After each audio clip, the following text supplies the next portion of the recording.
गुरुर्ब्रह्मा गुरुर्विष्णू गुरुर्देव महेश्वरा गुरुर साक्षात परब्रह्म तस्मै श्री गुरुवे नमः। आज गुरुपौर्णिमा। माझ्या आयुष्यात लाभलेल्या सगळ्या गुरुजनांका गुरुपौर्णिमेच्या हार्दिक शुभेच्छा। सकाळी उठले आणि पहिलो आई बाबांच्या चरणी नतमस्तक झालोय। नंतर मी आणि ओमकार हे जवळच समुद्राच्या किनारे नवीन स्वामींचो मठ झालो हा। म्हटला थंय दर्शनाक जाऊया।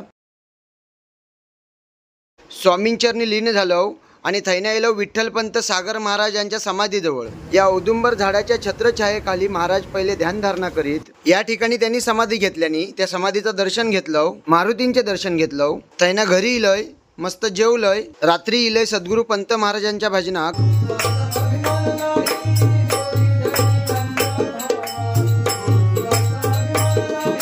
सगळी मंडळी भजनानंदात रमून गेली होती। भजनाचा कार्यक्रम संपून जेवणाचा कार्यक्रम सुरू झालो। महिला मंडळाने जेवण खूप छान केल्याने होता। मंडळीनो आजचा पूर्ण दिवस भक्तिमय वातावरणात जाम भारी गेलो। चला आजच्या व्हिडिओत एवढाच। व्हिडिओ आवडली असेल तर नक्की लाईक करा।